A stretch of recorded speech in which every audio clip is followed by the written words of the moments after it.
चलो देखो इधर ध्यान से।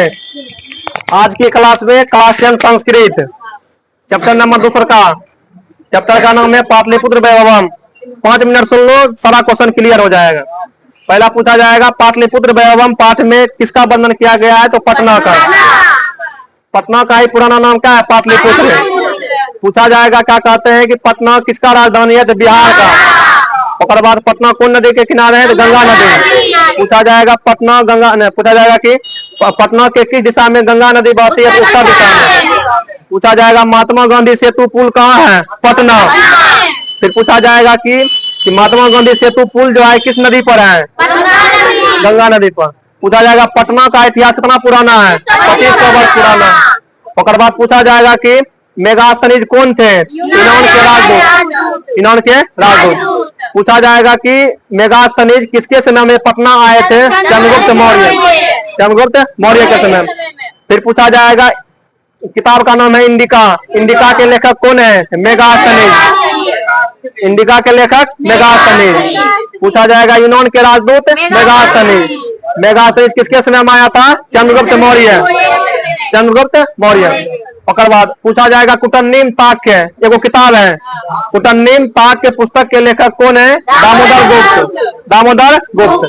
फिर पूछा जाएगा क्या कहते हैं कि सुनो, पूछा जाएगा फिर क्या कहते हैं सरस्वती का कुलगिरी। सरस्वती का कुलगिरी किस महानगर को कहा गया था? पटना। फिर पूछा जाएगा परिभूत परिभूत पुरंदरम स्थानम, ये भी किसको कहा गया है? पटना को। पूछा जाएगा पुरंदर का मतलब क्या होता है? इंद्र। पुरंदर का मतलब होता है इंद्र। और बाद पूछा जाएगा कि बुद्ध काल में पटना का नाम क्या था? पाटलिगुड़ा। पाटलिगुड़ा। पूछा जाएगा कौन पटना में बहुत बार आए थे? भगवान बुद्ध। भगवान बुद्ध। फिर पूछा जाएगा क्या क्या कहते हैं कि किसने कहा था पटना के बारे में कि पटना एक बहुत बड़ा नगर बनेगा, लेकिन वहां सब दिन कलह होगा, अग्नि होगा, मतलब आग लगने का संभावना रहेगा और बाढ़ रहेगा। ऐसा कहा था भगवान बुद्ध। भगवान बुद्ध। या ऐसे पूछेगा कि भगवान बुद्ध ने पटना के बारे में क्या कहा?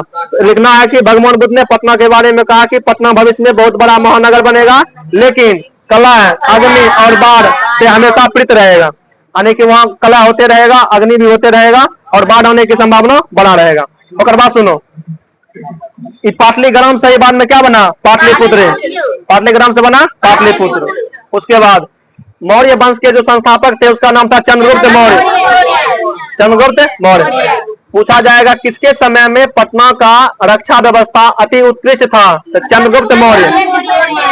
या पूछा जाएगा चंद्रगुप्त मौर्य के समय में पटना का रक्षा व्यवस्था कैसा था? अति उत्कृष्ट। अति उत्कृष्ट। पूछा जाएगा यूनान के राजदूत कौन थे? मेगास्थनीज।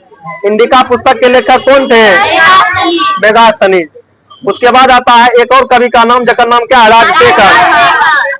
पूछा जाएगा काव्य मीमांसा पुस्तक के लेखक राजशेखर। और बाद पूछा जाएगा क्या कहते हैं कि पाटलिपुत्र का और नाम क्या है? पुष्पपुर। कुसुमपुर। और बाद क्या कहते हैं पाटल नाम का पुष्प मिलता था। पाटल नाम के पुष्प के अधिकता के कारण पटना का नाम क्या पड़ा? पाटलिपुत्र। और पाटलिपुत्र पटना के नाम से प्रसिद्ध हुआ था मध्यकाल में। कौन काल में? मध्यकाल में। उसके बाद पाटलिपुत्र की एक नगर देवी थी जिसका नाम क्या था? पतन देवी। जिसका नाम था पतन देवी। उसके बाद पाटलिपुत्र में क्या कहते हैं गुप्त वंश के शासन काल में एक मनाया जाता था महोत्सव, जिसका नाम था कौमुदी महोत्सव। पूछा जाएगा कौमुदी महोत्सव किसके शासन काल में मनाया जाता था? गुप्त वंश के शासन काल। गुप्त वंश के शासन काल में। फिर पूछा जाएगा कि कौमुदी महोत्सव किस ऋतु में मनाया जाता था? शरद ऋतु में। और अभी जो है पटना में कौमुदी महोत्सव के जगह पर लगता है दुर्गा मेला। ठीक ना? दुर्गा मेला लगता है, बहुत भव्य पंडाल बनता है और बड़ा सा मेला का आयोजन होता है। और बात सुनो, सिख धर्म के पहले गुरु थे गुरु नानक। ठीक ना? सिख धर्म के 10वें गुरु गुरु गोविंद सिंह। सिख धर्म के 10वें गुरु गुरु गोविंद सिंह। इसका जन्म स्थान कहाँ हुआ है? पटना। और जिस स्थान पर इसका जन्म हुआ है उसको कहते हैं गुरुद्वारा। उसको क्या कहते हैं? गुरुद्वारा। उसको कहते हैं गुरुद्वारा। चलो अपना अपना सब कॉपी देखो, कॉपी में जो लिखा हुआ है एक बार सब पढ़ो एक लाइन से। क्वेश्चन हम पूछते जाएंगे, अपना जगह पर से बोलते चल जाना। ठीक है। पहला क्वेश्चन देखो, सबके कॉपी में से लिखा हुआ है, अपना अपना कॉपी सब पेन रखो। पहला पूछा है कि पाटलिपुत्र वैभव पाठ में किस नगर का वर्णन है? पटना। और बाद पटना का इतिहास कितना पुराना है? 2500 वर्ष। पटना किस नदी के किनारे है? फिर पटना के किस दिशा में गंगा नदी बहती है? उत्तर। भगवान बुद्ध के समय पाटलिपुत्र का नाम क्या था? पाटलिग्राम। पटना नगर की पालिका देवी कौन थी? पटना नगर बाद है पाटलिपुत्र पटना के नाम से कब प्रसिद्ध हुआ? मध्यकाल में। यूनान के राजदूत कौन थे? यूनान के राजदूत मेगास्थनीज किसके समय में भारत आया था? इंडिका पुस्तक के लेखक, कुतुबुद्दीन पाक के पुस्तक के लेखक, उसके बाद एक काव्य मीमांसा पुस्तक के लेखक, सरस्वती का कुलगिरी पटना। फिर कौमुदी महोत्सव किस काल में मनाया जाता था? गुप्त वंश के शासन काल में। कौमुदी महोत्सव किस ऋतु में मनाया जाता था? शरद ऋतु में। फिर कहता है कि सिख धर्म के 10वें गुरु उसके बाद गुरु गोविंद सिंह का जन्म स्थान पटना। गोलघर कहाँ है? फिर गुरु गोविंद सिंह का जन्म स्थान, गुरु गोविंद सिंह का जन्म स्थान किस नाम से प्रसिद्ध है? तो गुरुद्वारा। चलो आगे सुनो। अब सिख क्या कहते हैं? गुरु गोविंद सिंह किस धर्म के गुरु थे?